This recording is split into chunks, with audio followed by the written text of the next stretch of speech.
গতকাল সেই অভিশপ্ত রাত ছিল, একটি তরতাজা যুবককে হত্যা করার পুরো চক্রান্ত করে এসেছিল, কিন্তু সৌভাগ্যবশত সে প্রাণে বেঁচে গেছে। তার ডান কাঁধে গুলি লেগেছে, গুলিবিদ্ধ অবস্থায় এখান থেকে পাড়ার লোকেরা উদ্ধার করে নিয়ে গিয়ে তাকে ইমিডিয়েটলি অপারেশন করা গেছে এবং সে জীবনটা তার বেঁচে গেছে, প্রাণ বেঁচে গেছে।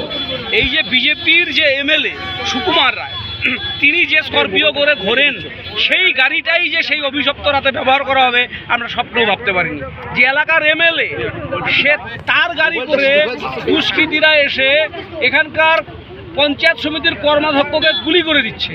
এটা ভাবা যায় না যে মানুষ কাকে জনপ্রতিনিধি বানিয়েছে। এই অভাবনীয় ঘটনা কুচবিহার উত্তর বিধানসভা কেন্দ্রে হলো।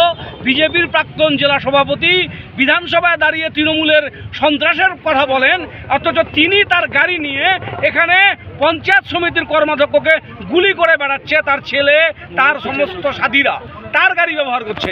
তাহলে বুঝে নিতে হবে সন্ত্রাসটা গ্রাম বাংলায় কারা ছড়াচ্ছে।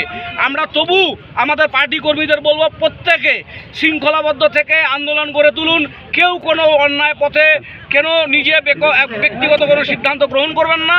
আপনার কোনো ব্যক্তিগত সিদ্ধান্তের দায়িত্ব দল নেবে না। সুস্থ স্বাভাবিক পরিবেশ রেখে জেলা প্রশাসন যেভাবে ইনভেস্টিগেশন এগিয়ে নিয়ে যাচ্ছে, সেই পথে তদন্ত এগিয়ে যাক। আমাদের দৃঢ় বিশ্বাস, প্রকৃত অপরাধীর শাস্তি আমরা নিশ্চিত করব। এই গণ আন্দোলন আমরা রাস্তায় করব। উত্তর বিধানসভা কেন্দ্রে আমরা বিরোধীর আসনে থেকে আমরা বিরোধীদের মতন লড়াই করব। এই বিধানসভা কেন্দ্রে আজকে কর্মসূচি পালন করা হবে। আজকে এই বিধানসভা কেন্দ্রের 3টি মুখে অবরোধ চলছে। এখানে আমরা চকচকা মোড়ে দাঁড়িয়ে আছি, পুন্ডিবাড়িতে অবরোধ চলছে এবং খোলটামড়ির বাড়িতে অবরোধ চলছে। এখানে আর কিছুক্ষণের মধ্যে এই অবরোধ তুলে দেওয়া হবে। মানুষকে কোনো রকম বিভ্রান্তি, মানুষকে কোনো কষ্ট আমরা দিতে চাই না। গ্রীষ্মের দাবদাহে এই প্রতিবাদটা মানুষকে জানাবার জন্যই আমরা এই কর্মসূচি নিয়েছি।